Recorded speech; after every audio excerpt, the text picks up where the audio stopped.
মই এজন সাংবাদিকলে আজি তেওঁলোকৰ নিউজ চেনেলত মই বহা কথা আছিলে মই বহিব নোৱাৰো কাৰণে মোৰ স্বাস্থ্য বেয়া কাৰণে মই তেখেতলে পাৰ্সনেলি এখন মই তেখেতলে পঠিয়াইছিলো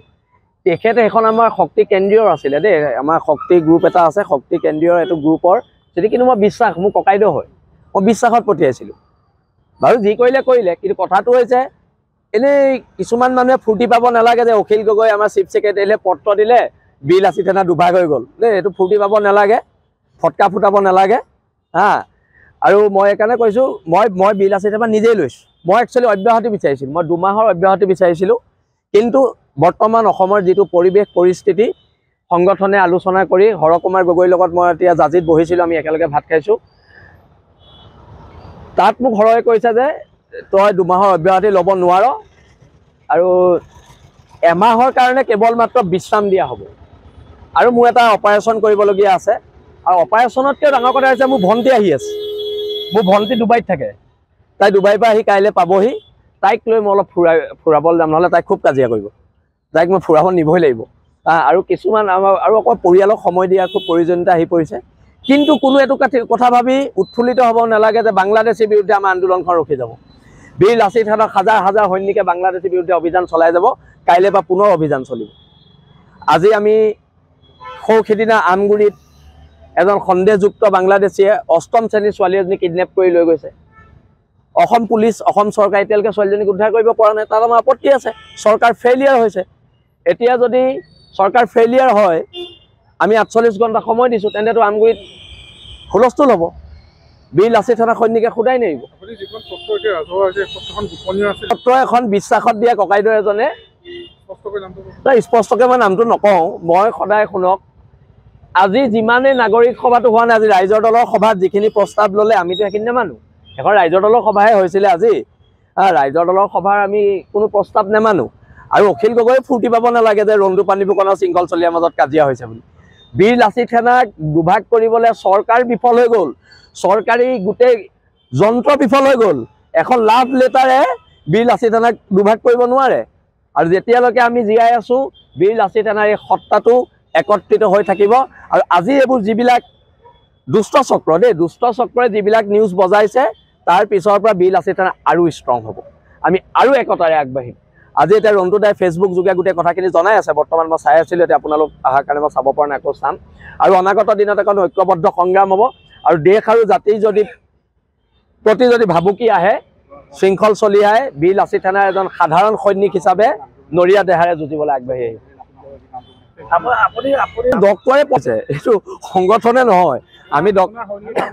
কাম কৰিব নাই আজিৰ পৰা নিশ্চয় আমাৰ সৈনিকৰ কাম চলি আছে আজি যোৰহাটত চলিছে কাইলৈও চলিব চলিব শিৱসাগৰত কিয় নচলিব শিৱসাগৰত কোনোবাই সিদ্ধান্ত ল'ব সিদ্ধান্ত এটা জাপি দিব আমি আজি নাগৰিক সভাত ভাষণ দিওঁতে কৈছে এনেকুৱা মন্তব্য গ্ৰহণযোগ্য নহ'ব আৰে তোমালোকৰ মতে মন্তব্য দিম নি আমি নাগৰিক সভাৰ কাম মন্তব্য শুনা মন্তব্যৰ ওপৰত প্ৰতিক্ৰিয়া সামগ্ৰিকভাৱে দিব নাগৰিক সভাৰ কামটো কি হৈছে মন্তব্য শুনা ভুল কওঁ শুদ্ধ কওঁ মন্তব্য শুনাহে কাম নাগৰিক সভাৰ কাম কি আছিলে মন্তব্যটো শুনা কথাবোৰ এনেকুৱা নহয় জানো এতিয়া নাগৰিক সভাই কৈছে এনেকুৱা মন্তব্য নহ'ব নে কেনেকুৱা মন্তব্য হ'ব তেন্তে মানে তেওঁলোকে সাম্প্ৰদায়িক কথা এতিয়া এজন সাংবাদিকে কৈছে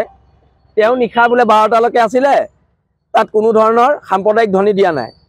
আমাৰ ল'ৰাও নিশা এটালৈকে তাত আছিলে সাম্প্ৰদায়িক ধ্বনি দিয়া শুনি আহিছে তোমালোকে যদি অকল এছাম পক্ষ লোৱা তোমাৰ সাংবাদিকসকলৰ এটা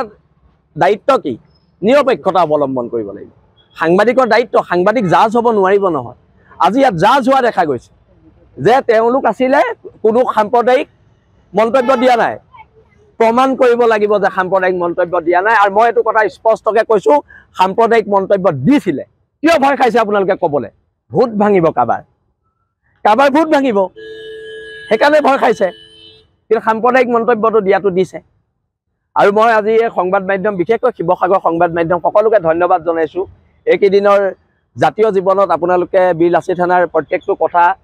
খুব নিৰপেক্ষভাৱে আপোনালোকে গোটেই অসমৰ জাতীয় জীৱনক জনাইছে তাৰ বাবে আপোনালোকক ধন্যবাদ দিছো আৰু এইকেইদিন যেহেতু কাইলৈ মই চিকিৎসকৰ ওচৰত যাম আৰু সম্ভৱ মই অৰুণাচলো যাম মোৰ য'ত চিকিৎসা হ'ব চিকিৎসকজন সদায় নাহে মানে এভেইলেবল নহয় তেওঁৰ পৰা মই এটা অপাৰেশ্যনৰ টাইম ল'ব লাগিব আৰু আমি 9-10 তাৰিখে মই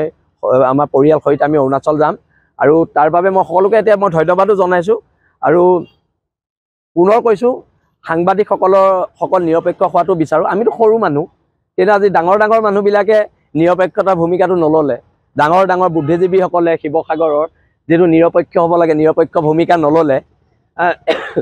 সেইকাৰণে মই কৈছোঁ নিৰপেক্ষ হ'লে ভাল, কাৰণ যিটো সিদ্ধান্ত হ'ব সেই সিদ্ধান্তটো কোনোবা এটা পক্ষত গ'লে, কোনোবা এটা ৰাজনৈতিক মানুহক MLA বনাবলৈ যদি নাগৰিক সভা গোটেই অসমত গোটেই ভাৰতবৰ্ষৰ ইতিহাসত প্ৰথম এখন নাগৰিক সভা হৈছে য'ত সকলো মানুহে মিলি এজন মানুহক MLA বনাবৰ কাৰণে নাগৰিক সভা দিছে। তাতকৈ দুখ আৰু লজ্জাৰ বিষয় নাই। এতিয়া কথাটো হৈছে দেশ জাতিৰ বিপদ হ'লে ওলাব লাগিব, দেশ আৰু জাতিৰ বিপদ হ'লে, অসম নামৰ মাজনীৰ বিপদ হ'লে ওলাব লাগিব। তথাপিতো মোক অলপ বিশ্ৰামৰ প্ৰয়োজন, আৰু এইটো মোক ৰন্টু দা বা হৰ বা আমাৰ হেমন্ত দাই কোৱা কথা নহয়, এইটো মোক ডক্টৰে কৈছে আৰু সেইকাৰণে আমি এইটো সিদ্ধান্ত আমাৰ বীৰ লাচিত থানাটো এনেকুৱা সংগঠন নহয় ন মই আমাৰ সংগঠনটো আমি সংগঠন নহয় মই আমুক, মই তামুক, মোলে ভয় কৰে, মোলে আমুক কৰে, মোলে তামুক কৰে। আমি সদায় আমি হিচাপে কওঁ, আমাৰ প্ৰত্যেকটো ডিচিশ্যন আমি। মই অসমৰ আটাইতকৈ দুৰ্ধৰ্ষ লিডাৰ, মই অসমৰ আটাইতকৈ ডেঞ্জাৰ মানুহ, মই অসমৰ আটাইতকৈ শক্তিশালী বিৰোধী। মই শব্দটোৰে সংগঠন বা ৰাজনৈতিক দল নচলে, আমি শব্দৰে সংগঠন চলে। সংগঠন মানে কি? সংগঠিত এটা শক্তি, তাত মই শব্দৰ স্থান নাই। ধন্যবাদ সকলোকে। জয় অসম।